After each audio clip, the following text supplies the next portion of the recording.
তোমার শহরে কোথাও আমি নেই, আর আমার পুরো শহর জুড়ে তুমি। তুমি আমার ব্যস্ততা, আর আমি তোমার অবসর। আসসালামু আলাইকুম আমার ভাই আপুরা, সবাই কেমন আছেন? এই প্রচণ্ড গরমে কার কী অবস্থা জানাবেন। আর আমি যে রেসিপিগুলো দেখাবো এগুলো এই গরমের একদম উপযুক্ত রেসিপি, যেগুলো খেলে আপনাদের শরীর স্বাস্থ্য সব ভালো থাকবে। যেহেতু কুরবানির ঈদ, আর এই ঈদে সবাই কম বেশি প্রচুর মাংস রান্না করছেন, খাচ্ছেন। তো আমি বেসিক্যালি যে গরম পড়েছে এই জন্য আমি ভেবেছি এই গরমের কয়েকটা দিন ঝোল জাতীয় রান্না করব। তাই বরবটি দিয়ে আলু দিয়ে আজকে মাছের একটা পাতলা ঝোল করেছি, আর তার সাথে করেছিলাম কচু শাক ভর্তা, ডিম আর আলুর একটা ঝোল। তো এই মুরগিগুলো আমি রেখে দিব, মুরগিগুলো আজকে রান্না করব না। অ্যাকচুয়ালি আমার বাসায় সবচেয়ে বেশি রান্না হয় সেটা হচ্ছে মুরগির মাংস, কারণ আমার মেয়ে প্রচুর মুরগির মাংস পছন্দ করে। সে গরু বলে, যে কোনো মাংসের থেকে মুরগিটা আসলে নরম হয়, তো এই জন্য বাচ্চারা পছন্দ করে। তো মুরগিগুলো আমি ধুয়ে ফ্রোজেন করে রেখে দিব। সবসময় বাহিরের জিনিস যতই ড্রেসিং করে আনেন ভালোভাবে এভাবে পরিষ্কার করে রেখে দিবেন।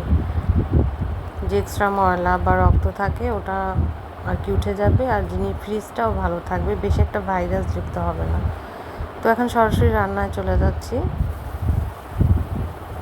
তো আগে পেঁয়াজটা মশলা দিয়ে ভালোভাবে কষিয়ে নিয়ে তারপর সবজিগুলো কেটে রাখা, যে বরবটি, আলু, পটল এগুলো দিয়ে দিব।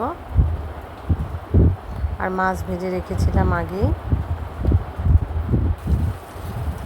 তো মশলাটা যখন ভালোভাবে কষিয়ে নেওয়ার পরে আমি দিয়ে দিব, আর একটু কষাবো।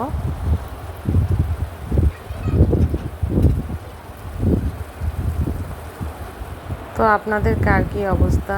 এখানে পটল আর বরবটি দিয়ে রান্না করেছি। আলুটা আসলে দিতে চেয়েছিলাম, পরে দেওয়া হয়নি। তো যাই হোক, এখন এর একটা ঝোল করব। মাছটা আমি চাইলে ভুনা করতে পারতাম, তবে ভুনার থেকে এই গরমে আমার মনে হয় ঝোল খাওয়াটাই বেটার হবে। এতে শরীরও ভালো থাকবে এবং আমাদের স্বাস্থ্যের জন্য হেল্পফুল। তো আমার ভাইয়াপুরা কে কোথা থেকে আমার ভিডিওগুলো দেখেন, অনেক সুন্দর সুন্দর কমেন্ট আসে, আর আমাদের বাংলাদেশের বাইরে থেকেও আমার কমেন্ট আসে। বিভিন্ন দিদি, কলকাতার দিদিরা দেখেন। তো তাদেরকে অনেক অনেক ধন্যবাদ দেখার জন্য। তারা যে এত দূর থেকে দেখেন, কমেন্ট করেন, খুবই ভালো লাগে। সারাদিন আসলে রান্না শেষে ভয়েস দেওয়ার সময় পাই না, তো দেখা যায় রান্নার সময় শ্যুট করছি, পরে আর কি ভয়েস দিতে হয়। এখন আমার এখানে বাংলাদেশ টাইম সন্ধ্যা, প্রায় সন্ধ্যা মানে আজান দিয়ে দিবি এই মুহূর্ত। তো মাছগুলো আমি হালকা ভেজে নিয়েছি, দেখেন আমি কিন্তু কড়া ভাজা দিইনি। তো অলরেডি সবজিগুলো সিদ্ধ হয়ে এসেছে, আর একটু নাড়াচাড়া দিয়ে মাছগুলো ঢেলে দিব।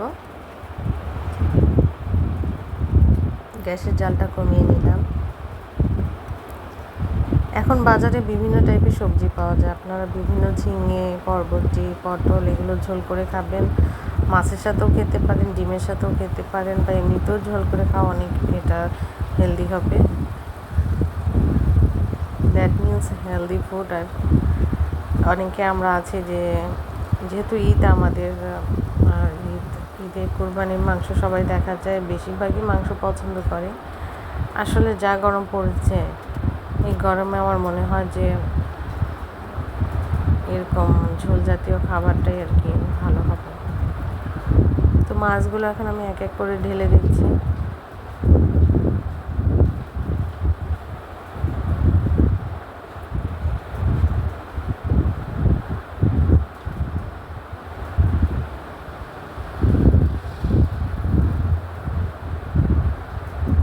তো এই তো আমি একটু পানি দিয়ে দিব।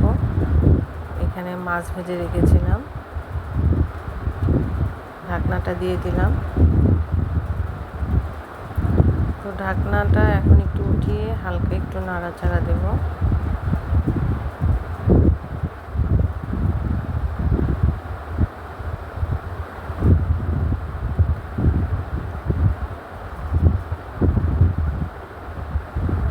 তো এই দেখেন কি সুন্দর কালার এসেছে, দেখতে পাচ্ছেন? অনেক সুন্দর না? আর সবজিগুলো খুব ভালোভাবে আমার সেদ্ধ হয়ে গেছে, দেখেন কি সুন্দর একটা বলক আসছে, খুবই সুন্দর হয়েছে, কালারটা খেতেও অসাধারণ হয়েছে। এভাবে বাসায় তৈরি করে দেখবেন, খুব ভালো লাগবে, গরমের জন্য অনেক ভালো। তো কার কার কুরবানি ঈদ কেমন হলো আমাকে অবশ্যই কমেন্ট বক্সে জানাবেন, কে কে কীভাবে ঈদটা উদযাপন করলেন।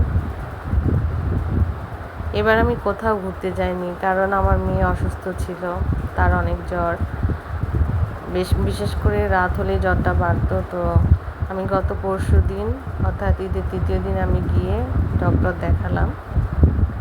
তো মেয়ে সিক থাকার কারণে আর কোথাও যাওয়া হয়নি বা কোনো কিছুই করা হয়নি, এই ঘরোয়াভাবে সব কিছু করা হয়েছে, রান্নাবান্না আয়োজনে এতটুকুই।